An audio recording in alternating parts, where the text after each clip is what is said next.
Welcome to multi Telugu channel. KNRHS Kaloji Narayanarao university of health science Telangana స్టేట్కి సంబంధించి BSc nursing, BPT, BSc paramedical అంటే BSc MLT, BSc anaesthesia remaining courses అన్నీ కూడా BSc పారామెడికల్కి వస్తాయి.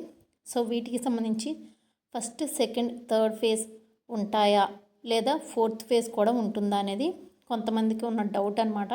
So already నేను నిమ్స్కి సంబంధించి ఎన్ని ఫేజెస్ ఉంటాయి అనే దానికి సంబంధించి వీడియో చేసినప్పుడు కింద కామెంట్ సెక్షన్లో అయితే ఎక్కువగా ఈ కామెంట్ అయితే అడగడం జరిగింది. సో అందుకే వీడియో అయితే చేస్తున్నాను, మీకు కూడా యూజ్ అవుతుందని చెప్పి. ఇప్పుడైతే మనకి ఈ బీఎస్సీ నర్సింగ్, బీపీటీ, బీఎస్సీ పారామెడికల్కి సంబంధించి ఫస్ట్, సెకండ్, థర్డ్ ఫేజెస్ కన్ఫామ్గా ఉంటాయి. అండ్ ఫోర్త్ ఫేజ్ ఉంటుందా ఉండదా అంటే ఫోర్త్ ఫేజ్ని వాళ్ళు మాపప్ ఫేజ్ కింద అయితే కండక్ట్ చేయడం జరుగుతుంది అనమాట.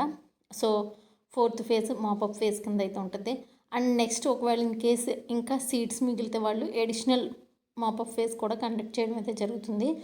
కానీ మనకి ఎవ్రీ ఇయర్ మాపప్ ఫేజ్ వరకు అంటే ఫోర్త్ ఫేజ్ వరకు అయితే ఉండడం జరుగుతుంది అనమాట. ఈ ఫోర్త్ ఫేజ్ని మనం మాపప్ ఫేజ్ అని చెప్పి అంటాము. సో 4 ఫేజెస్ అయితే కేఎన్ఆర్హెచ్ఎస్ వాళ్ళు ఈ యొక్క కోర్సెస్ ఏవైతే వీటన్నిటికి కూడా కండక్ట్ చేయడం జరుగుతుంది. అండ్ ఇంకా సీట్స్ మిగిలితే వాళ్ళు అడిషనల్ మాపప్ ఫేజ్ కింద ఇవ్వడం జరుగుతుంది. సో ఈ వీడియో మీకు నచ్చిందని అనుకుంటున్నాను. చాలామందికి ఉన్న డౌట్ అయితే క్లారిటీ వచ్చిందని అనుకుంటున్నాను. సో ఇంకేమైనా డౌట్స్ ఉంటే కామెంట్ సెక్షన్ తెలియచేయండి. అండ్ నోటిఫికేషన్ రాగానే కూడా మీకు నేను ఖచ్చితంగా అప్డేట్ అయితే ఇస్తాను. అండ్ లేటెస్ట్ న్యూస్ కూడా ఏమన్నా వచ్చినా కూడా మీకు అప్డేట్ అయితే ఇస్తాను. సో మనకి ఇంకా కేఎన్ఆర్హెచ్ఎస్ నుంచి నోటిఫికేషన్ రావడానికి ఇంకా టైం ఉంది.